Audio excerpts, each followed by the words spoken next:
Hello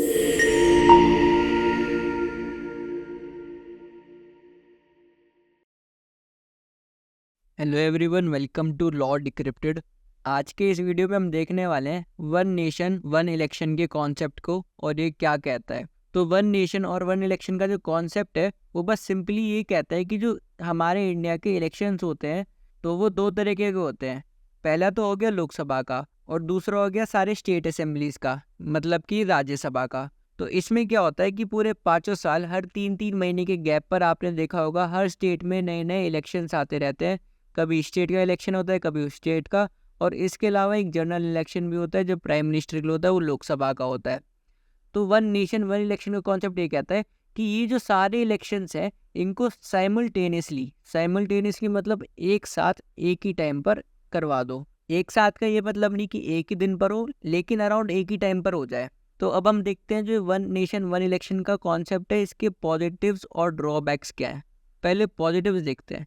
पहला है cost efficiency. जब भी इलेक्शन एंड होता है तो इलेक्शन कमीशन को इंफ्रास्ट्रक्चर और बाकी सारे रिक्वायरमेंट्स के लिए पैसे खर्च करने पड़ते हैं।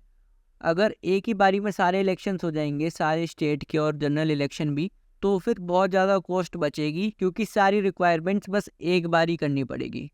जैसे कि आप देख सकते हैं 2019 का जो लोकसभा इलेक्शंस था उसमें 60,000 करोड़ के करीब पैसे खर्च हुए थे, जो कि बहुत ज़्यादा है। दूसरा पॉजिटिव है इसका एडमिनिस्ट्रेटिव एफिशिएंसी।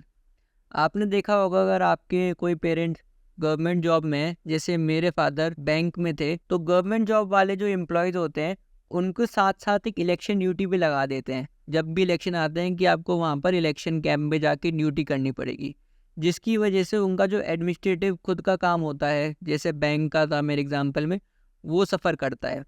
अगर एक ही बारी में सारे इलेक्शन हो जाएंगे तो ये काफ़ी कम हो जाएगा और फिर उनको दिक्कत नहीं होएगी, फिर वो अपने एडमिनिस्ट्रेटिव फंक्शंस आराम से कर पाएंगे। तीसरा पॉजिटिव पॉइंट है पॉलिसी कंटिन्यूटी। तो आपको पता होगा जब भी इलेक्शंस आते हैं तो model code of conduct election commission बाहर निकालता है कि इस समय आपको ना कोई प्रचार करना है, ना कोई बताना है कि आप नया प्रोजेक्ट लॉन्च कर रहे हो, नई पॉलिसी लॉन्च कर रहे हो। इस समय आपको कोई कम्युनिकेशन नहीं करनी। तो ऐसे में क्या होता है, बहुत सारे प्रोग्राम्स होते हैं जो सेंट्रल गवर्नमेंट और स्टेट गवर्नमेंट के बीच में होते हैं, लेकिन जब पूरे साल ही इलेक्शन चलते रहते हैं तो पॉलिसी अनाउंस करने के चक्कर में एक थोड़ी दिक्कत होती है। अगर एक ही बारी में इलेक्शन हो जाएंगे सारे तो पॉलिसी में दिक्कत नहीं होगी, जब मन करेगा गवर्नमेंट का वो जब अपनी पॉलिसी ला पाएगी। और फोर्थ और लास्ट पॉजिटिव है हायर वोटर टर्नआउट, जो कि हम हैं वोटर्स।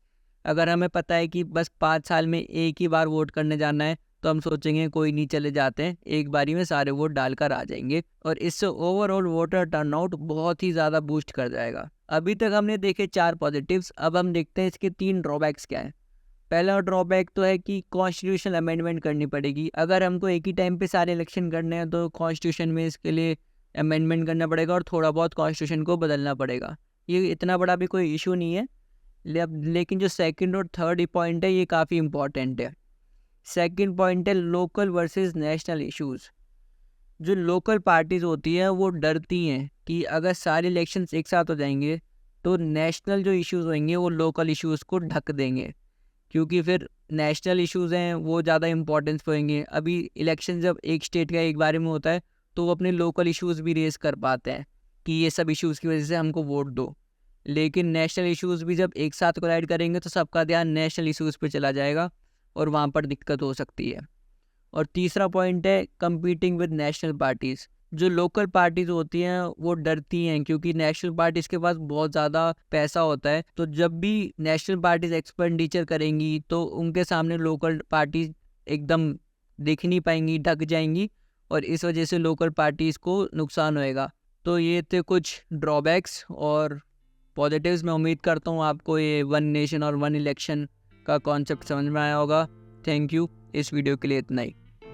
अगर आपको हमारा ये वीडियो पसंद आया तो please like share and subscribe करें।